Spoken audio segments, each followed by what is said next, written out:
आप सभी को नमस्कार। हम शुरुआत करने वाले हैं नेट में जो कहानियाँ दी हुई हैं सिलेबस में, नेट के सिलेबस में। तो 21 कहानियाँ दी हुई हैं, हिंदी कहानियाँ 21 ठो, और उसके बारे में शॉर्टकट में ही बताने जा रहे हैं कि रचनाकार क्या है, रचना वर्ष क्या है, पात्र क्या है और विषय क्या है उसका। तो टोकरी भर मिट्टी, इसके रचनाकार हैं माधवराव स्प्रे। रचना वर्ष है 1901 में छत्तीसगढ़ मित्र पत्रिका में प्रकाशित हुई थी। हिंदी की प्रथम कहानी।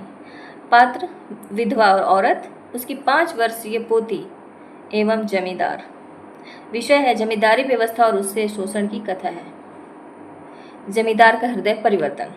ये हो गया टोकरी भर मिट्टी माधवराव स्प्रे का, जो 1901 में छत्तीसगढ़ मित्र पत्रिका में प्रकाशित हुई थी। चंद्रदेव से मेरी बातें, इसकी लेखिका हैं बंग महिला राजेंद्र बाला घोष। रचना वर्ष है 1904। पात्र स्वयं लेखिका हैं राजेंद्र बाला घोष, और इसका विषय है चंद्रदेव से अर्थात चंद्रदेव अर्थात चंद्रमा से बातचीत को माध्यम बनाकर भारत में अंग्रेजी साम्राज्य की स्थापना से राजनीति एवं आर्थिक व्यवस्था में आए परिवर्तन पर कटाक्ष। प्रथम व्यंग्यात्मक, राजनीतिक, पत्रात्मक एवं एकालाप शैली की कहानी, निबंधात्मक कहानी। ये हो गया चंद्रदेव से मेरी बातें, जिसकी रचना है 1904 और रचनाकार खुद ही हैं, स्वयं लेखिका है, और इसका पात्र भी स्वयं लेखिका ही है। और अब इससे आगे है दुलाई वाली। लेखिका बंग महिला राजेंद्र बाला घोष, जो अभी चंद्रदेव से मेरी बातें हैं लेखिका, और रचना वर्ष 1907 सरस्वती में प्रकाशित। इसमें पात्र अलग हैं, क्योंकि चंद्रदेव से मेरी बातें में वही पात्र थी जो लेखिका हैं राजेंद्र बाला घोष, और इसमें पात्र हैं बंसीधर, जानकी, सीता, नवल किशोर, दुलाई वाली। विषय है हास्य विनोदपूर्ण कहानी, नवविवाहिता की मनोदशा का चित्रण, दुनिया का अनमोल रतन। इसके लेखक है प्रेमचंद्र। प्रकाशन है 1907 में जमाना पत्रिका में सर्वप्रथम, और 1907 में सोजे वतन संग्रह में। पात्र है दिल फिगार और दिल फरेब, ये पात्र हैं दोनों। विषय है देश प्रेम की भावना, प्रेम के आदर्श स्वरूप एवं पवित्रता का चित्रण, 3 रत्न, पवित्र आंसू, सती की राख, देश सेवा में गिरा खून का कतरा। खून का वह आखिरी कतरा, इसमें दिया हुआ है ये पंक्ति कि खून का वह आखिरी कतरा जो देश की हिफाजत में गिरे दुनिया के सबसे अनमोल रत्न है, अनमोल चीज़ है। कानों में कंगना, राजा राधिका रमण प्रसाद सिंह लेखक हैं। प्रकाशन है 1912 में इंदु पत्रिका में। कानों में कंगना जो है उसका प्रकाशन कब हुआ? 1912 में इंदु पत्रिका में। पात्र है नरेंद्र, किरण, योगेश्वर, किन्नरी, मोहन। विषय है वासना एवं प्रेम में अंतर, स्त्री की सामाजिक स्थिति, पुरुष की निर्बद्ध प्रकृति का चित्रण, प्रकृति के माध्यम से प्रेम का उजागर।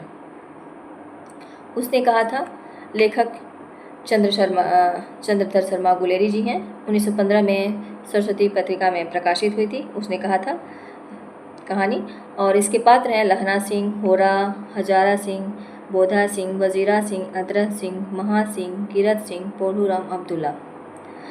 इसका विषय क्या है? उसने कहा था कहानी का विषय क्या है? पूर्व दीप्ति शैली, फ्लैशबैक की कहानी है ये। प्रेम का आदर्श स्वरूप चित्रित है, त्याग एवं वीरता की कहानी है, देश प्रेम की भावना है, वचनबद्धता एवं उस हेतु कुर्बानी की कहानी है। अब आगे है आकाशदीप, जयशंकर प्रसाद लेखक हैं इसमें। आकाशदीप कहानी के लेखक हैं जयशंकर प्रसाद। प्रकाशन हुआ था 1929 ईस्वी में, आकाशदीप संग्रह में प्रकाशित। पात्र है बुद्धगुप्त, चंपा, मणिभद्र, जया एवं नायक। विषय है ऐतिहासिक रोमानी चरित्र प्रधान कहानी, नारी अंतर्द्वंद एवं मनोदशा का चित्रण, कर्तव्यनिष्ठ नारी का चित्रण, प्रेम एवं घृणा का अंकन, असफल प्रेम की कहानी, जलदस्यु के जीवन की चुनौतियों का अंकन, आकाशदीप का जलना चंपा के व्यक्तिगत जीवन की त्रासदी का प्रतीक, अपना अपना भाग्य। ये हो गया आकाशदीप 1929 में जो आकाशदीप संग्रह में प्रकाशित हुआ था। और बुद्धगुप्त, चंपा, मणिभद्र, जया एवं नायक इसके पात्र हैं, और इसमें नारी की अंतर्द्वंद एवं मनोदशा का चित्रण है, कर्तव्यनिष्ठ नारी का चित्रण है, और प्रेम एवं घृणा का अंकन, असफल प्रेम की कहानी, ऐतिहासिक रोमानी चरित्र प्रधान कहानी है। आकाशदीप का जलना चंपा के व्यक्तिगत जीवन की त्रासदी का प्रतीक है। जिसमें पात्र में चंपा दी हुई है, तो उसके लिए ये व्यक्तिगत जीवन की उसकी त्रासदी का जो है, जीवन की जो त्रासदी होती है उसके बारे में ये कहा गया है। अपना अपना भाग्य, लेखक हैं जैनेन्द्र कुमार। प्रकाशन हुआ है 1931 में, वातायन संग्रह में प्रकाशित। तो अपना अपना भाग्य कहाँ प्रकाशित हुआ? वातायन संग्रह में प्रकाशित हुआ था 1931 में। पात्र मैं शैली की कहानी है, स्वयं के द्वारा बोला गया। लेखक उसके वकील, दोस्त एवं पहाड़ी बच्चा, जिसमें लेखक स्वयं कहता है इस कहानी के अपनी कहानी के बारे में, जो कहानी उसके द्वारा लिखित है और उसमें वह खुद का प्रयोग करता है स्वयं का, तो मैं शैली की कहानी के अंतर्गत आता है। और इसका विषय है भारतीयों की भाग्य भरोसे छोड़ने की प्रवृत्ति का चित्रण। जैसे कोई भी भारतीय होता है तो भाग्य भरोसे है, ये भाग्य भरोसे, ये से इसके बारे में उन्होंने चित्रण किया है। पहाड़ी क्षेत्रों में व्याप्त गरीबी का चित्रण, बाल श्रम की कहानी, जो लड़का है ना पहाड़ी बच्चा, उसके बारे में कहानी दी गई है। अब ईदगाह है, तो ईदगाह भी प्रेमचंद जी का है और प्रकाशन अगस्त 1933 में। ईदगाह का प्रकाशन कब हुआ? 1933 में चांद पत्रिका में प्रकाशित हुआ था ईदगाह। पात्र हैं हामिद, अमीना, चौधरी कायम अली, महमूद, मोहसिन, नूरा, सम्मी, आबिद, फ़हीमन तथा जुमराती। और इसका विषय है ये बाल मनोवैज्ञानिक सूक्ष्म का अंकन है। बाल मनोवैज्ञानिक का सूक्ष्म अंकन किया गया है, जिसमें ये बच्चा जो होता है हामिद, इसके द्वारा जो अपनी दादी के लिए करता है, इसको मिला होता है ईद मनाने के लिए, तो इसी में चिमटा वस्तु जो है रोटी सेकने वाला, उसको लेके आया था। तो ये दिया गया बाल मनोविज्ञान का सूक्ष्म अंकन है। बाल मन की सहजता का चित्रण किया गया है। आशावादी जीवन बोध की कहानी है। गरीबी में भी उच्च संस्कार को चित्रित करती कहानी है। भ्रष्ट पुलिस यंत्रणा की कहानी है। ईद को लेकर बच्चों में होने वाले सहज उत्साह का चित्रण है। ये बहुत ही अच्छी कहानी है ईदगाह, इससे सबक लेना है ये। और ग्रेगिन, जो रोज के नाम से भी प्रकाशित हुआ था, विपथगा में 1931। इनके लेखक हैं सच्चिदानंद हीरानंद वात्स्यायन अज्ञेय जी, तो लेखक में अज्ञेय नाम से ही है, इसमें दिया हुआ है। तो प्रकाशन है 1931 में। विपथगा संग्रह में रोज नाम से हुआ था। विपथगा जो कहानी है इनकी, उसी संग्रह में रोज के नाम से प्रकाशित हुआ था। और फिर उसको 5वें संस्करण में 1990 में विपथगा में ग्रेगिन नाम से प्रकाशित हुआ। इसके पात्र हैं मालती, महेश्वर, टीटी। लेखक यह भी है मैं शैली की मनोवैज्ञानिक कहानी है, स्वयं लेखक द्वारा। चरित्र प्रधान कहानी, मध्यवर्गीय मानसिकता की कहानी, द्वंद्वग्रस्त मनोदशा की कहानी, मानव जीवन की यांत्रिकता को उजागर करती कहानी, नारी जीवन की व्यवस्था का चित्रण, नारी जीवन में विवाह पूर्व स्वच्छंदता एवं विवाह के उपरांत आने वाले के दायित्व की से उत्पन्न नीरसता, यांत्रिकता, घुटन एवं निर्जीव जीवन के मध्य अपना अस्तित्व खोजती नारी की कहानी। तो ये है गैंग्रीन। और पहले रोज नाम से प्रकाशित था। अब राही है सुभद्रा कुमारी चौहान जी का लिखा हुआ है, लेखिका सुभद्रा कुमारी चौहान। और प्रकाशन है 1947 में सीधे साधे चित्र संग्रह में प्रकाशित हुआ था। कब हुआ था? 1947 में। और किस संग्रह में? सीधे साधे चित्र में राही कहानी जो है तब प्रकाशित हुई थी 1943 में। पात्र है राही, अनीता, 2 पात्र हैं इसमें। विषय है गरीबी एवं गरीबों की व्यवस्था का अंकन, देश की दरिद्रता का अंकन, मानव धर्म की प्रतिष्ठा, मंगरोली जाति का वर्णन, स्त्री वेदना की झलक, राष्ट्रभक्ति का चित्रण, भारतीय पिछड़े वर्ग की गरीबी एवं उन गरीबों को पुलिस द्वारा सताए जाने की कहानी। सिक्का बदल गया, इसकी लेखिका है कृष्णा सोबती। प्रकाशन जुलाई 1948 में प्रतीक पत्रिका में प्रकाशित हुआ था सिक्का बदल गया। तो 1948 में सिक्का बदल गया प्रतीक पत्रिका में प्रकाशित हुआ। लेखिका है कृष्णा सोबती, यहाँ लेखक दीदी है, लेखिका है। और पात्र है शाहनी, शेरा, हुसैना, शाहजी, जैना, फिरोज, रसूली, नवाब बीबी, बेगू, जैलदार, इंस्पेक्टर, दाऊद खान, मुल्ला इस्माइल। विशेष है इसमें अविभाजित कश्मीर में चनाब के तट स्थित जबलपुर की कथा है। देश विभाजन की पृष्ठभूमि पर आधारित कहानी है। विस्थापन से उत्पन्न अलगाव की यंत्रणा है। विभाजन से लोगों की मानसिकता में परिवर्तन की कहानी है। सांप्रदायिकता का चित्रण है। विधवा नारी की पराधीनता का मनोवैज्ञानिक अंकन है। तो ये कब हुआ है प्रकाशित? 1948 में सिक्का बदल गया प्रतीक पत्रिका में। परिंदे निर्मल वर्मा जी का है, लेखक निर्मल वर्मा। प्रकाशन हुआ है परिंदे 1955, प से परिंदे 1955 ऐसा। जब याद नहीं होता है ना कोई बहुत सारा चीज़ याद करना तो ऐसे ऐसे थोड़ा याद हो जाना चाहिए। परिंदे कहानी संग्रह का प्रकाशन हुआ 1959 में। 55 के बाद कब हुआ संग्रह का परिंदे कहानी संग्रह का प्रकाशन कब हुआ? 1959 में। पात्र हैं Latika, major Girish Negi, doctor Mukherjee, mister Hubert, Sudha, Karimuddin, miss Wood, Mary, father Elmond, Julie, Hemanti. विषय है इसका जीवन के आंतरिक लय और भावबोध को खोलती कहानी, नारी मन स्थिति का चित्रण, सैन्य जीवन और प्रेम की कहानी। कॉन्वेंट स्कूलों के वातावरण का अंकन किया गया है परिंदे में, जो 55 में हुआ, फिर इसका प्रकाशन 1959 में हुआ। चीफ की दावत भीष्म साहनी जी लेखक हैं। चीफ की दावत कहानी के लेखक कौन है? भीष्म साहनी जी हैं। प्रकाशन है 1956 में, पहला पाठ संग्रह में संकलित हुआ था 1956 में। चीफ की दावत 1956 में पहला पाठ संग्रह में प्रकाशित। पात्र है शामनाथ, मिसेज शामनाथ, शामनाथ की माँ, चीफ एवं अन्य। बूढ़ी माँ के दर्द की कहानी है ये, माँ के बलिदान की कहानी, सामाजिक आर्थिक विडंबना का अंकन, मानवीयता के अभाव को स्पष्ट करती कहानी, आधुनिक जीवन की यथार्थ कहानी। ये सब आप लोगों द्वारा तो पढ़ा ही गया होगा। अब कोशी का खटवार, लेखक है शेखर जोशी। प्रकाशन है 1957 में, कल्पना पत्रिका में सर्वप्रथम प्रकाशित। कोशी का खटवार शेखर जोशी का लिखा हुआ है कहानी, और 1957 में कल्पना पत्रिका में सर्वप्रथम प्रकाशित हुआ, और 1998 में कोशी का खटवार कहानी संग्रह जो है वह प्रकाशित हुआ। मतलब एक हुआ घटना, तो जैसे कोशी का खटवार तो 1957 में हुआ, लेकिन उसका पूरा कहानी का संग्रह उसके साथ था, तो 1958 में, 57 के बाद 58 में संग्रह। और पात्र हैं गुसाई, लक्ष्मा, धर्म सिंह, नरहरि प्रधान, राम सिंह, उमेद सिंह, किशन सिंह।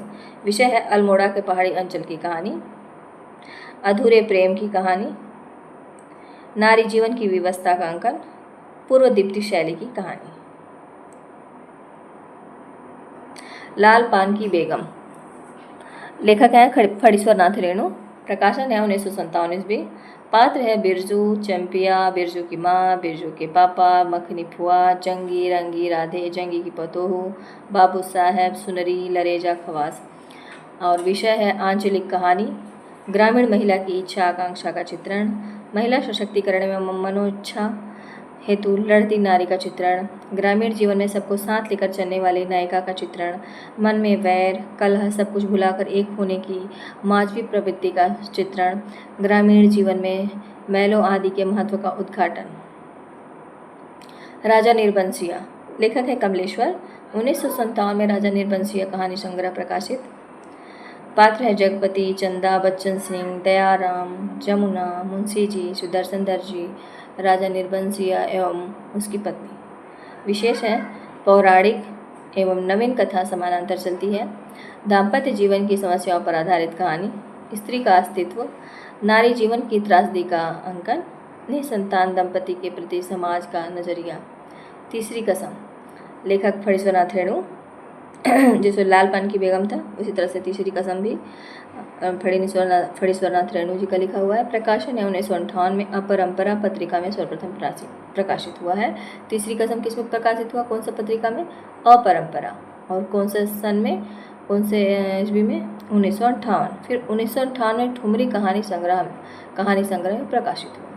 पात्र है हीरामन, हीराबाई, लाल मोहन, धुन्नी राम, पलट दास, लहसनवा, महुआ कुमारी। विशेष है आंचलिक कहानी, आंचलिक ग्रामीण व्यक्ति का चातुर्य चित्रित।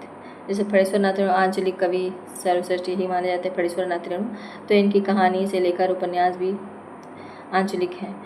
अव्यक्त और अस्वीकृत प्रेम की कथा, नौटंकी कंपनी में कार्य करने वाली नारी के दर्द भरे जीवन की कहानी, नौटंकी कंपनी में कार्य करने वाली नारी के प्रति समाज का नजरिया, नायक की 3 कस्में खाना, चोरी का माल न ढोना, बांस न ढोना तथा कंपनी की औरत न ढोना। और पिता, लेखक हैं ज्ञान रंजन। पिता कहानी के लेखक कौन है? ज्ञान रंजन है। प्रकाशन 1965 में, पिता कहानी संग्रह में प्रकाशित। पात्र हैं पिताजी सुधीर, कप्तान भाई देवा, सुधीर की पत्नी रहमान। विषय है नए एवं पुराने मूल्यों का द्वंद्व, मानवीय जीवन व्यवस्था का चित्रण, पिता पुत्र के रिश्तों में आया पीढ़ीगत अंतर, बुजुर्ग पीढ़ी द्वारा आधुनिकता की चमक दमक से दूर रहना, जिस कारण कहीं कहीं वे अपनी आधुनिक संतान से दूर हो जाते हैं। इंस्पेक्टर माता दिन चांद पर लेखक हरिशंकर परसाई हैं इंस्पेक्टर माता दिन चांद पर।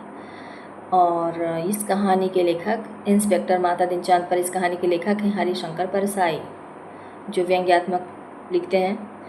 तो अब इसमें देखिए क्या है। 1970 में ठिठुरता हुआ गणतंत्र संग्रह में संकलित है। ये ठिठुरता हुआ गणतंत्र संग्रह में संकलित है। और इसके पात्र हैं माता दिन, अब्दुल गफूर, बलभद्र, राम संजीवन एवं अन्य पात्र।